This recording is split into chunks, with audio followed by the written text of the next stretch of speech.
This story is about an alien doctor who panics when a human patient arrives with no pulse but is still staring at him.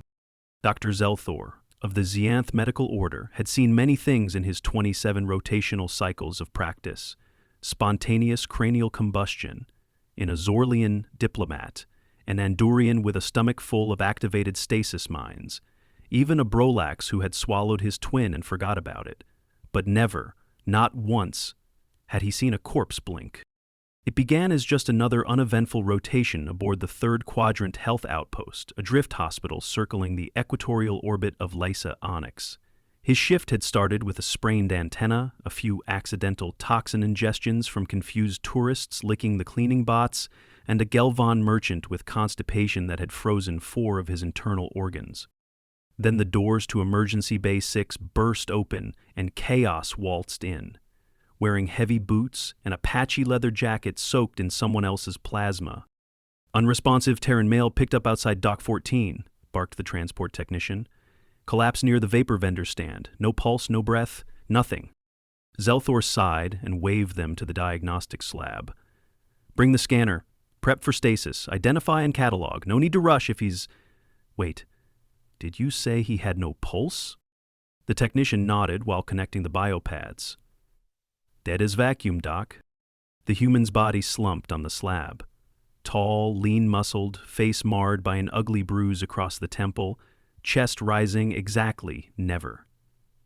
Zelthor approached, glancing at the vitals reader, which pulsed a confident blue. No cardiopulse detected. Zelthor ran a manual scan just to be sure. Still nothing. No heart rhythm, no breathing pattern. The skin temperature was human normal, but cooling. "Well," Zelthor muttered, prepping the formal death report, "at least this won't require anesthesia." Then the corpse opened its eyes. Wide, bloodshot, unmistakably alive. Zelthor screamed. It was a sharp, high-frequency Xianthian screech that shattered 2 light fixtures and triggered the lab's panic lockdown. Nurses scrambled. One fainted. Another defibrillated herself out of sheer habit. The human eyes still open, pupils tracking the ceiling tiles like a bored commuter, didn't speak, didn't move, just stared. Zelthor, shaking, dropped the death tablet. "Vital scan malfunction," he muttered. "System glitch, old tech, surely." He ran another scan. Still no pulse. "Sweet starburn," whispered the head nurse, who'd returned after a dose of anti-faint serum. "He's got nothing, Doc." Zelthor waved her off and checked again, this time with the thermal Doppler. No vascular movement, nothing in the carotids, nothing femoral, not even capillary twitch, just complete cardiovascular silence. "Then how are his eyes following us?" the nurse asked, stepping behind a sterilizer unit. The human blinked once. Zelthor felt his own 4 hearts palpitate. This makes no sense. Even cryostasis has trace vascular current. He leaned in cautiously, examining the man's chest. "There's bruising here and swelling, possibly blunt trauma, but how can he still be conscious?" The human's lips parted. "Painkillers would be nice." Then his head lolled and he passed out again. The room went dead silent. If a scalpel had dropped, it would have caused cardiac events in 4 departments. Zelthor slowly straightened. "Get the trauma unit. I don't care if it's off shift. Get them. Now." Within 30 minutes, 4 medical teams, 2 bioengineers and a consulting xenobiologist, had crowded Bay 6, all peering at the unconscious man now stabilized with synthetic support. They pumped in plasma, activated neural suppressants, and attempted every standard Terran resuscitation protocol, all while utterly baffled. "It's like treating a parked ship's engine," said one. "No power, but the lights are still on." Then came the surprise from the imaging console. "Doc, he's got something implanted in his thoracic cavity." Zelthor spun. "Where?" "Upper left quadrant, between pectorals, buried beneath scar tissue." The scan zoomed in. A small metallic node, no larger than a button, wrapped in fibrous tissue. Not standard issue. Not Terran military, not even black market catalog. Foreign object, said the scan tech. But not alien. It's human tech, just not logged. As if summoned by confusion, the human groaned and stirred. Jackson, he muttered. My name's Jackson. Zelthor leaned in. Can you hear me? Head hurts, Jackson mumbled. Where's my jacket? You collapsed at Dock 14, do you remember? Had fries too spicy, then fell. Couldn't breathe right. Zelthor exchanged glances with his team. Jackson, are you aware there's an implant in your chest? Jackson's eyes opened fully this time. Pulse regulator. Long story. Bar fight on Ganymede. Bar fight? Zelthor asked. Yeah, local roughneck hit me with a ceramic jug, smashed my sternum. Took the med option that let me drink again in 2 months. Regulator keeps the ticker steady. Zelthor frowned. Why is it undetectable? Jackson squinted. You guys cops. Medical professional. He shrugged. I set it to stealth. Hides the pulse to keep me off certain scanners. Legal drama, old debt. I'm working on it. You disabled your own cardiac signal to avoid debt collectors? Worked so far. You were legally dead, Zelthor said, voice flat. You scared an entire hospital. Jackson winced. Guess I need to recalibrate the failsafe. One nurse covered her mouth to stifle a laugh. Zeldrith rubbed his temples with 2 fingers. That failsafe shut down your circulatory broadcast. Yeah, hurts like hell when that happens.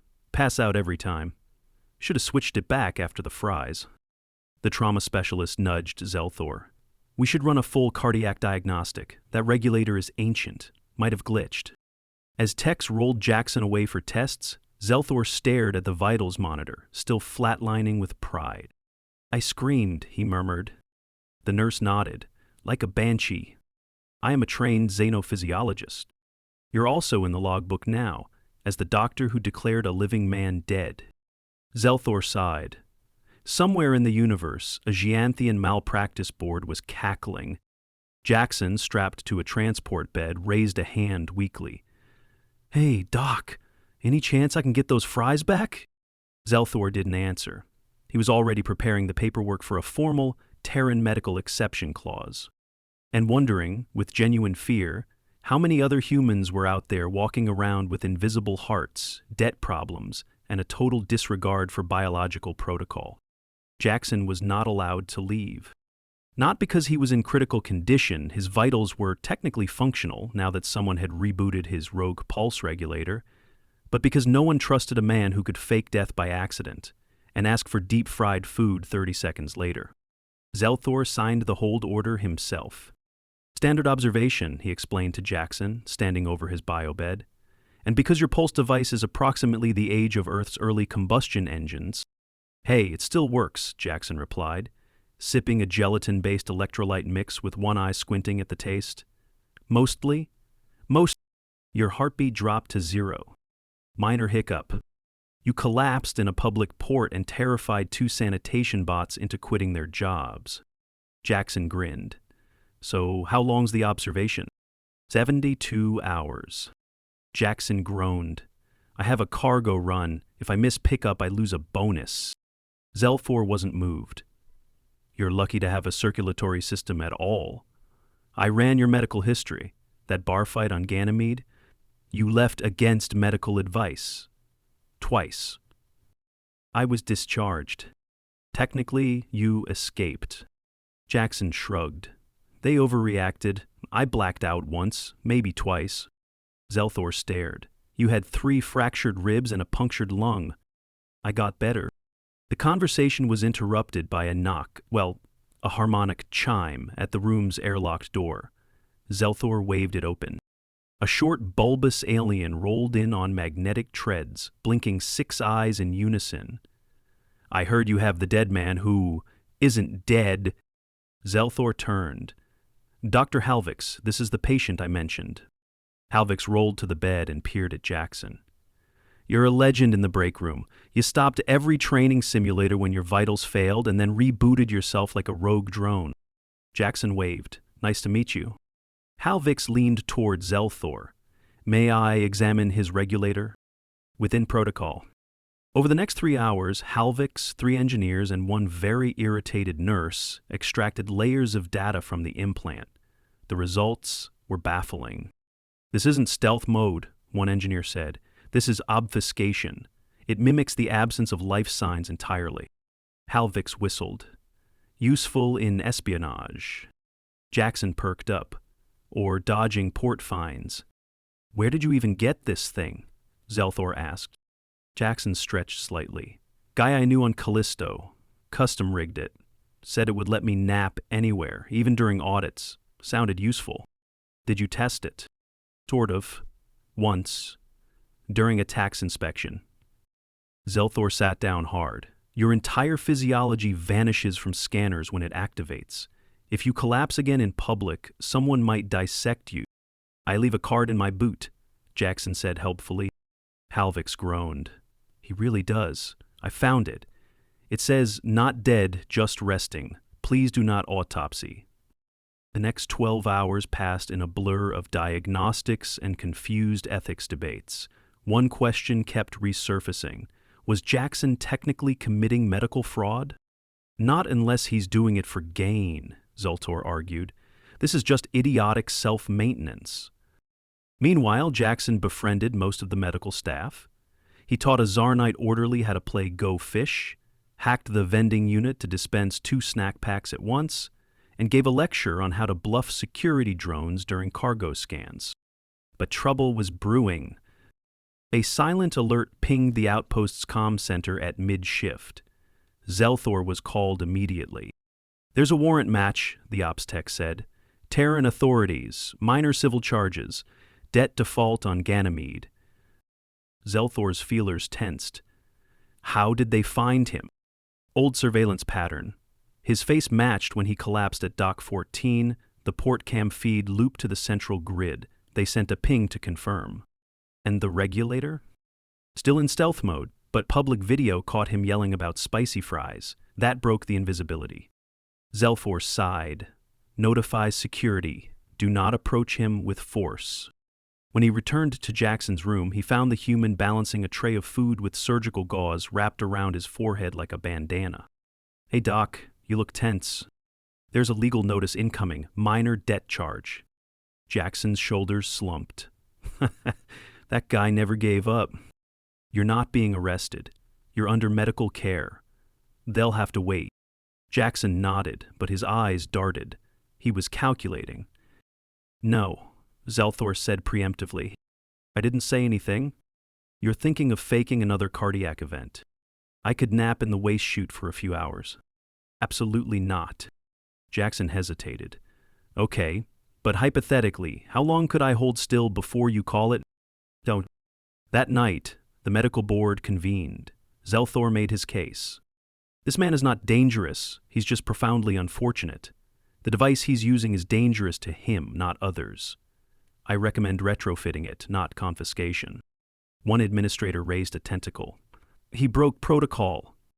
Didn't know the stealth mode would register him as dead. Yet he bragged about using it during audits. Only because he survived. The board deliberated and agreed to defer punishment. Jackson could be released once cleared, but the implant had to be updated. Zelthor broke the news the next morning. "You'll get to keep it," he said, "but it'll broadcast basic vitals even in stealth." Jackson raised an eyebrow. "So I can still play dead, but not too dead." "Precisely." Jackson nodded. "Deal." The medtechs scheduled the retrofit. Meanwhile, Jackson casually made a list of other ways to disappear from scanners without dying. "I'll run them by you," he said cheerfully. Zelthor regretted everything, but he was starting to understand something strange. This wasn't recklessness, not exactly. It was human adaptability weaponized into absurdity. Jackson didn't treat danger as optional. He just assumed it was always nearby and planned accordingly, sometimes with snacks. And in its own terrifying way, it worked. The retrofit procedure was scheduled for mid-cycle in Surgical Bay 3, the most secure room on the orbital hospital, mostly because someone had once tried to jailbreak a colonoscopy drone and the administrators hadn't quite recovered. Jackson was wheeled in cheerfully, a tray of snack cubes balanced on his lap and one foot swinging over the edge of the gurney like he was on a picnic bench. Zelthor paced next to the console, scanning the schematic of Jackson's old regulator. "It's fused with your pectoral muscle," he said. "There may be tissue separation during detachment." Jackson nodded. "Do what you need. I've had worse. Once got hit with a wrench on Titan and swallowed 2 teeth before noticing." "That's not a comforting story." "Still got 'em," Jackson said, thumping his chest. The procedure began under sedation. Zelthor watched the anesthesiologist with hawk-like focus. No mistakes. Not after last time. The moment Jackson's consciousness dipped, the surgical team dove in. The implant was nestled deeper than anticipated, woven into layers of micro-scarring. Removing it risked disturbing adjacent nerve nodes. "We may not need full removal," the technician said. "The core's replaceable. We can inject a smart override and patch the broadcast system." "Do it," Zelthor said. "Minimal trauma." They inserted the override, a polished sliver, no bigger than a grain of rice, programmed to bypass the original stealth function's full cloaking. It would allow stealth mode, yes, but with basic vitals visible to medical sensors, a compromise between discretion and survival. Jackson came 2 hours later with a dry throat and a slow blink. "You survived," Zelthor said. "Damn, I owe someone 20 credits. You bet against your own survival?" "Not really, just hedging. The recovery protocol was strict. No physical exertion, no caffeine, no pulse regulator tampering." Jackson obeyed 2 of the 3. The third went out the airlock when he tried to reprogram the device to hum his favorite Earth jazz song when activated. Zelthor found out the hard way when the implant began playing soft brass through the telemetry monitor. "I thought it might help nurses identify me faster," Jackson offered as the music warbled. "It's broadcasting Blue Monday on an emergency frequency." "Really?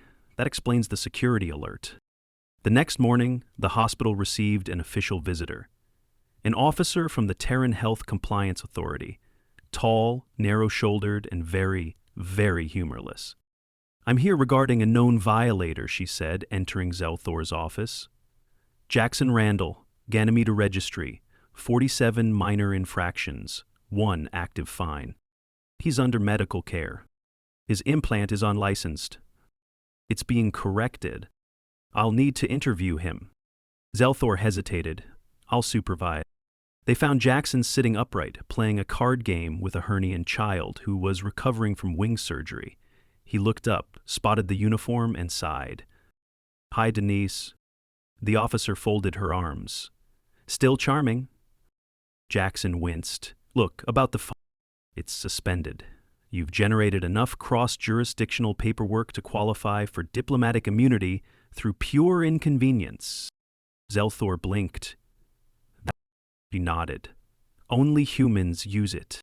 Jackson smirked. "It's a gift. I'm still logging your medical device as a Class 3 obfuscation hazard. Don't reactivate full stealth." "Watch.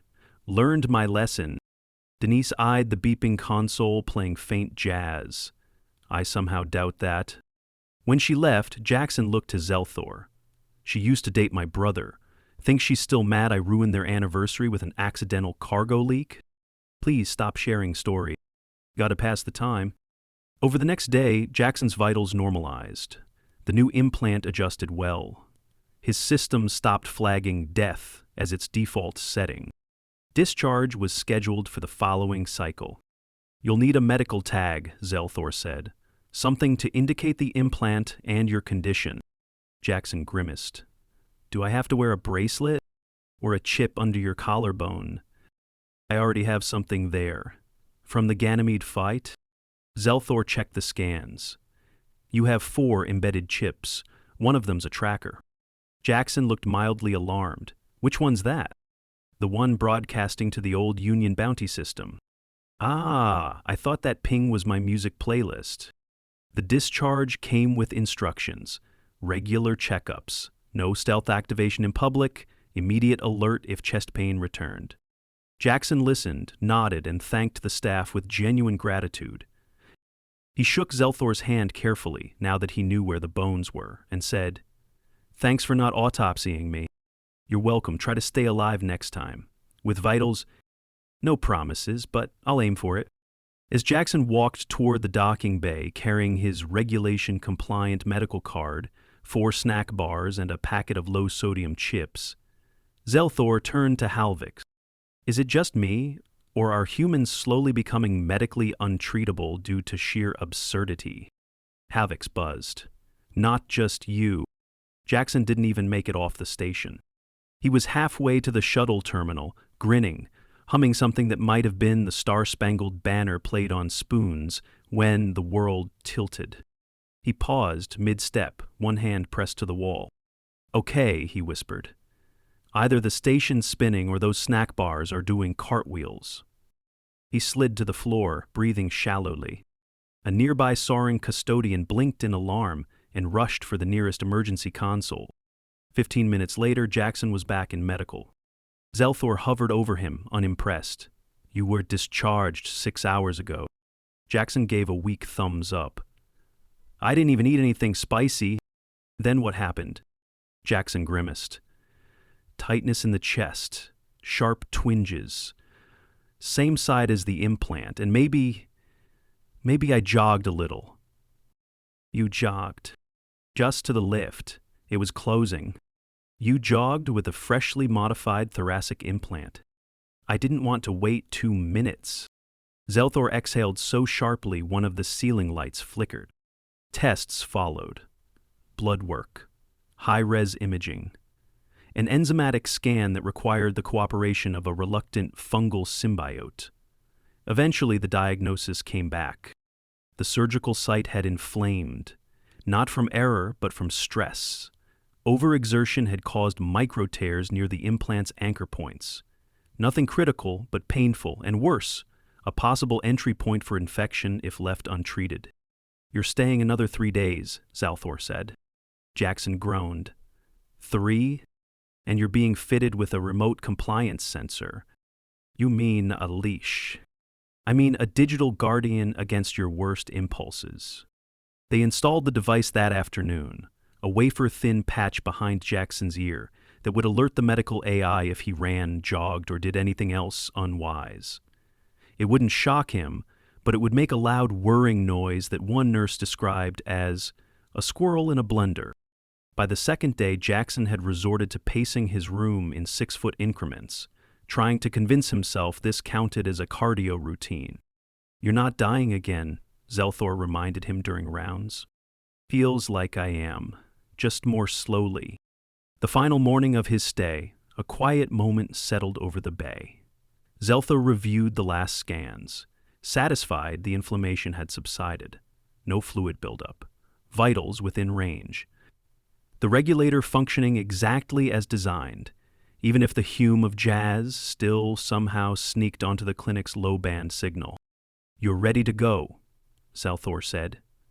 "For real this time." Jackson sat up carefully. No jogs, no spicy food, no fake death protocols? "Correct." Jackson stood, slower this time, more thoughtful. "Doc," he said, pausing as he pulled his jacket on, "can I ask you something?" Zelthor nodded. "May help me this much?" "I'm not a diplomat. Not a hero, just some idiot with debt problems and a glorified pacemaker." Zelthor considered. "Because someone once helped me when I didn't deserve it. And because if I let every fool with a medical death wish walk into space untreated, this hospital would become a morgue." Jackson smiled. "You're a good man, Doc. I'm a Scienthian. Still." They walked together to the station gates, Jackson adjusting the strap on his pack. "I left a thank you note," he said, "and a list of modifications I won't attempt. Do any involve stealth implants? Now, do any involve caffeine-induced cardiac testing?" Jackson hesitated. 50-50. Zelthor handed him a sealed packet. "Anti-inflammatory meds. Take them, twice daily. Do not sell them for snacks." "I'm insulted." "You've done it before." Jackson raised 2 fingers. Scout's honor. There was a final pause. Jackson looked back at the corridor. I don't think I've ever been this well cared for after nearly dying." "That's not a compliment," Zelthor said. "That's a red flag." Jackson grinned. "Guess it is." Then he turned and walked through the gate, this time with measured steps and zero cardiovascular mystery. As the doors hissed shut behind him, Zelthor stood for a long moment, watching the silence. Then he turned back, made his way to the admin terminal, and updated Jackson's chart one last time. Patient: Jackson Randall. Status: alive. Notes: condition stable, pulse functional, still a walking incident report. He added one final line before closing the file.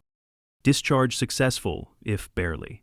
Recommend future follow-ups at any Terran facility with a strong cardiology department and an even stronger tolerance for chaos. Zelthor sat back and sipped his nutrient blend. It tasted like algae and regret. But today, at least, no one had screamed.